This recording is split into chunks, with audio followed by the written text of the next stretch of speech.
Sa sunod, ito, mga kababayan. Ito yung sunod, mga kababayan, na inaantay ninyo na patungkol dito kay Bato de la Rosa. Ano yung kay Bato, Kent? Ito na nga. Nagpahiwatig na si Senator Ping Lacson na may possibilityng iipitin, may possibilityng tatanggalan, at may possibilityng aalisin bilang senador, tanggalan ng sweldo si Bato de la Rosa. Nako, mga kababayan. Alam nyo, bakit walang action si PBBM? Sabi ni Motorbike, may action si PBBM dyan. Pero hindi naman kasi basta-basta si PBBM gagalaw kung meron namang mga local government. Yan nga ang mahirap eh. Motorbike, ito ang mahirap. Kasi kung si PBBM pa ang aksyon sa sigalot ng lugar na yan, kung si PBBM pa ang kikilos, anong kwenta ng mga sinahuran ng gobyerno sa tax ng taong bayan nitong mga congressman, governor, mayor, barangay chairman, barangay kagawad, city councilor, kung si PBBM pa ang gagalaw? Yan ang mahirap eh. Yan ang mahirap. Bakit si PBBM ang gagalaw? Eh meron naman mga sinahurang mga local governments politician dyan. 'Di ba? Kaya si PBBM hindi natin pwedeng masisi diyan. Kasi bakit? May mga local government officials naman diyan eh. Sinahuran kayo, milyon-milyon, may mga bodyguards pa kayo, may mga convoy pa kayong nalalaman, tapos si PBBM lang din pala ang gagalaw. Eh di dapat pinagtatanggal na kayo diyan. 'Di ba? Ma'am Lady Dior. So yun po yun mga kababayan. Yung dito kay Bato, sabi mismo ni Senator Ping Lacson, mga kababayan, na si Bato po ay hindi si Senator Ping Lacson hindi magbibigay ng anumang rekomendasyon para parusahan si Bato. Mga kababayan. So ito po pakinggan natin Inilahan ni Senate President Pro Tempore Panfilo Ping Lacson na pinag-uusapan na mga posibleng hakbang kaugnay ng kaso ni Senador Ronald Bato de la Rosa.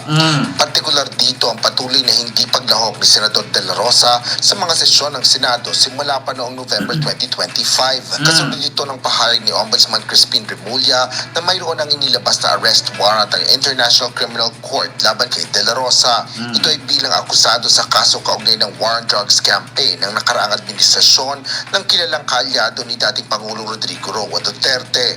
Ayon kay Senator Ping, napag-usapan kasama ni Senate President Vicente Soto III ang tungkol sa issue ng hindi pagpapakita. More or less, yun ang isang suggestion na baka isuspend or itigil yung sweldo kasi parang sabi ko ASP kanina, paaral natin mabuti kasi covered kami ng civil service law. Baka hindi ubra yung... Ayan, sabi ni Ping Lacson, pinag-isipan at pinag-aralan na daw nila ni Tito Sen kung i-hold or i-suspend itong sahod ni Bato na nagkakahalaga nga ng 4 million. Napo po, mga kababayan. Ito na, mga kababayan. Ito na yung kalbaryo sa buhay ni Bato na halos buong angkan kasi ginawang stop sa Senado. So, kung sakali man mga kababayan na i-hold na nga ng Senate itong sahod ni Bato at i-expel siya, no, or i-suspend, tatanggalin siya bilang senador, so mawawala ng sahod yung kanyang mga pinasok doon na 10 angkan. 10 kamag-anak niya. 'Di ba? Nako, mga kababayan, eto na. So, kapag ka natanggal na ang sahod, tanggal na din yung mga angkan niya doon sa loob ng Senado na ginawa niyang staff. Tapos, bukod doon sa natanggal ang sahod, matatanggal na din siya bilang senador. So, kung ngayon matanggal siya 2026 to 27-28, no? Sa susunod na election 2028, magiging 13 na ang senador. Kasi bakit? Merong mag-uupong senador, yung pang number 13 ay mag-duty ng 2 years.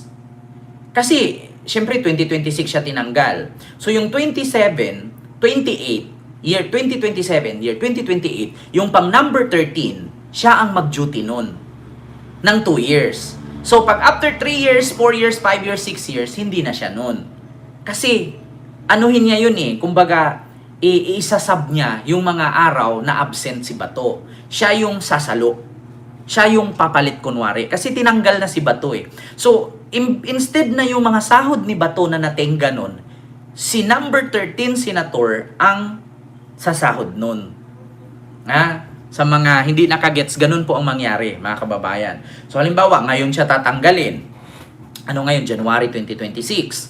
So, starting ng January 2026, ngayon 2026, sa sunod election 2028, magbibilang ng 26, 27, 28, magbibilang ng 3 taon na uupong senador, yung pang number 13. No, 'di ba katulad ng midterm election 2025, si Ben Tulfo ang pang number 13. So kumbaga, kung ganun ang mangyari ulit, number 13, si Ben Tulfo pasok pa rin kasi nawala na si Bato, tinanggal na eh. Ngayon mga kababayan, ano ba ang consequences dito kapag natanggalan ng sahod si Bato? Ano ba ang consequences kapag tinanggal na siya bilang senador? Sa pagdating sa sahod, pag tanggalin yung sahod niya, yung lahat ng staff niya, na mga pamilya niya na pinasok niya doon sa Senado, sa opisina niya, lahat po yun mawala ng sahod. So yung iba noon mawala ng trabaho. Or else, 'di ba? Or else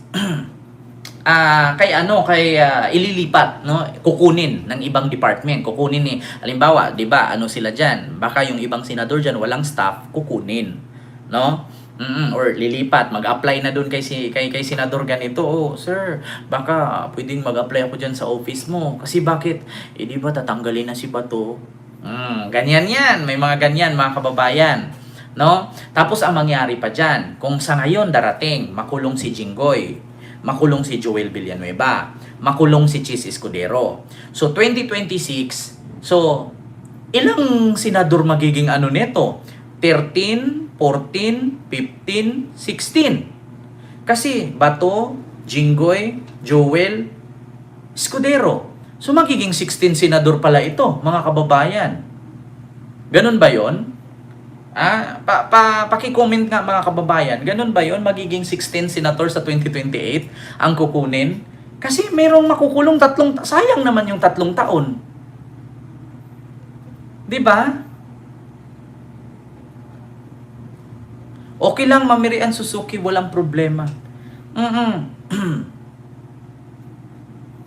Di ba mga kababayan? So magiging 16 senators po, no? Ang Sindoy Murillo watching from Washington DC, USA, watching Washington Duterte Comunista City, Davao City. Sabi ni Sindoy, pwede siya mag-work sa loob ng kulungan kay Dilima. Oo pala. Oo, naisip ko. Si Bato lang pala talaga kasi tatanggalin naman talaga siya. Katulad kay Bato kasi, as long as kapag hindi siya mag-duty, tatanggalin siya bilang senador. Pero si Jinggoy, si Joel at saka si Escudero, tuloy pa rin yung pagiging senador nila, just like Trillanes at kay Dilima na kahit nasa loob ng kulungan, tuloy pa rin silang nagtatrabaho at sumasahod. No? Ganun pala yun. So, ganun pala yun, no, mga kababayan. Hindi ba pwedeng kapag ka nakulong ka na, tatanggalin ka na? Absorb pa ba sila? Family business na ata yan eh, sabi ni Ma'am Ay Malayco. Hindi, actually Ma'am Ay Malayco, may ano kasi yan eh, tawag dyan, nepotism kasi yan. Siguro, nasa batas natin yan na kapag, di ba, sa barangay nga, may ganyan eh. Di ba, kung sino yung nanalong chairman, halos lahat ng kamag-anak niya ginawa ng staff sa buong barangay. Nepotism na tawag dyan, di ba? Work from Silda, ang tawag doon, sabi ni Ripley's TV. Just like kay Senator Laila de Lima noon, di ba, na kahit nasa loob siya ng kulungan, na tuloy pa rin yung pagiging senador niya. No? So, pumasok pa ba si Chis Astlangken? Yun nga, Ma'am Irene hindi ko rin nakita. No? Hindi ko rin alam kung nasaan si Chis Escudero ngayon. Pero ito nga ang sabi ni Senator Ping Lacson, mga kababayan, na pinag-isipan at pinag-aralan na daw nila ni Tito Sen, no, Senate President Tito Soto, itong mangyari sa sahod ni Bato, kung isuspended ba nila or i-hold ba nila at tatanggalin ba nila si Bato bilang senador. Kasi actually mga kababayan, sa hindi po nakakalam, si Senator Antonio Trillanes ay magpa-file na din po dyan, no, laban kay Bato na ang tanggalin si Bato Diba? O, ulitin ko lang to ha, mga kababayan. Hindi mo pasweldo yung senador Mm. kung walang basis. Pero tama rin sa SP, we have our own rules. Bound tayo ng ethics committee recommendation. Once ma-adapt sa plenary, pwedeng isa sa mga recommendations at pwedeng implement ng plenary na itigil. So that's one of these suggestions. Paliwanag pa ng mambabatas, maaari ring talakayin ang issue sa Senate Committee on Ethics and Privileges sakaling may maghahain sa komite ng reklamo. Ayan. Isanaan niya sa narinig niyang maghahain ng ethics complaint ay si former Senator Antonio Trillanes IV Patay. sa ika-6 na buwang absence si Senador Bato. Pwede Naku. sa recommendation, pwedeng gamitin yung ethics committee recommendation na merong kasama sa recommendation to amend the rules. Nilinaw naman ni Lacson na hindi siya magiging bahagi ng anumang rekomendasyon para parusahan si De La Rosa.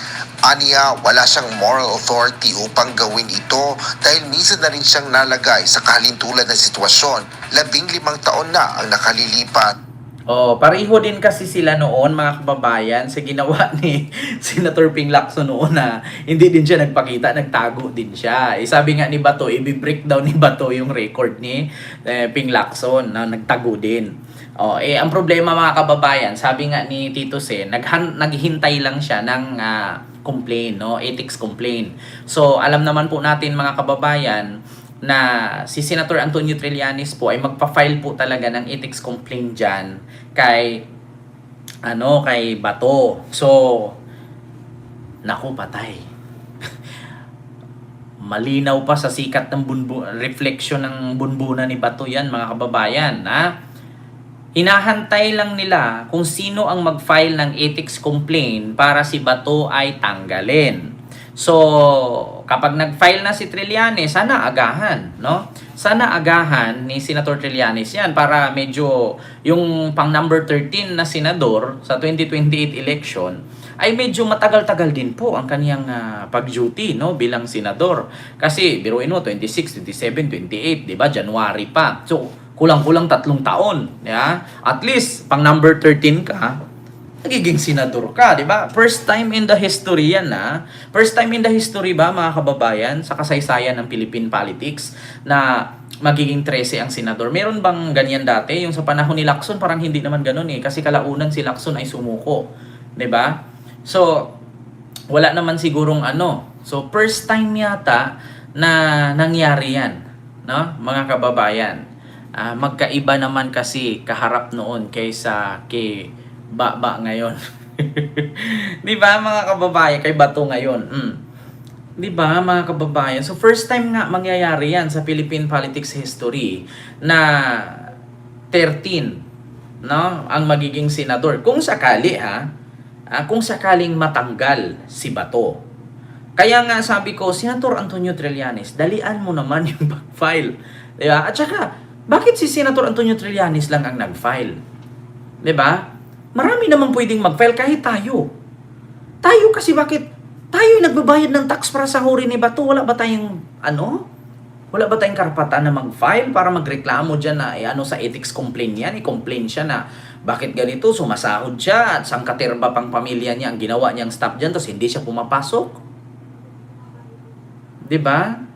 Oo, Mamirian, Mamarieta, hello po. And kay Ma'am Rosalina Orleans, hello po. Diba? Okay lang sana pero dapat huwag swelduhan. Sayang kasi hindi naman siya nag-work. Kapalan lang ng mukha talaga yan. Sabi ni Lerms Robles.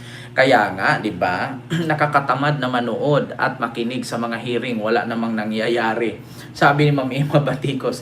Yun nga, Ma'am Ima. Sabi ko nga, may mga kredibilidad pa ba itong mga senador? Kasi actually yung mga senador ngayon sa Pilipinas, siguro 5, hindi aabot 10 lang yung mga dyan, mga may credibility. And the rest, wala kong pinangalanan Kung ikaw man yan, wag kang magalit kasi kung magalit ka, guilty ka. 'Di ba? Parang wala naman ako nakitang mga sincere sila sa trabaho. Katulad kay Amy Marcos, naging senador ka, dapat gagawa ka ng batas, tutulong ka sa taong bayan, pero mas inuna pa yung pagchichismis eh. Mas inuna pa yung pagchichismis, tapos siraan yung buhay ng pamilya ng may pamilya, tapos kakalkalin yung baho ng kapwa niyang politician. Samantalang siya, ang haba ng baba, hindi nga niya mapabago. 'Di ba? Di ba mga kababayan? At saka, nakakapagtaka lang na itong mga senador, binuboto sila ng taong bayan para magserbisyo sa taong bayan. Pero just try to think of it. Just imagine mga kababayan, imagine ninyo. Itong mga Duterte senator, di ba binuto kayo ng mga taong bayan? Bakit nagsilbi kayo sa isang pamilya lang? Di ba? Bakit tanong ko lang. Bakit sa isang pamilya lang, sa mga Duterte lang kayo nagsisilbi? Hindi ba kayo nahihiya na binuto kayo ng mga ng taong bayan? Hindi ba kayo nahihiya na ang butante ninyo? Nakita nyo naman yung milyon-milyon. Nakita nyo kay Bongo, 26 million. Kay Bato, ilang milyon din yun. Tapos, ang pinagsilbihan nila, si Sara Duterte, si Digong. Hindi ba kayo nahihiya sa mga bumuto sa inyo?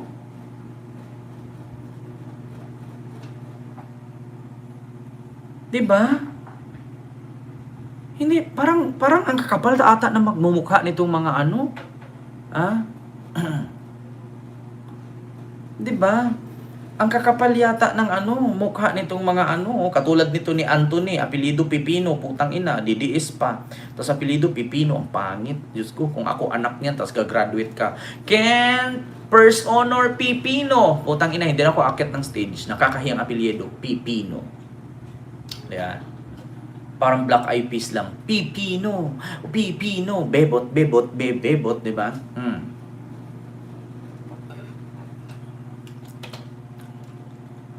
Diba, White Shadow? Some of them are really shameless. Kawawa ang bansa natin ang mga politikong inutil, kurap at mga huda sa ating bayan. Sir Tito, diba? Tito Lacheca, totoo po yan.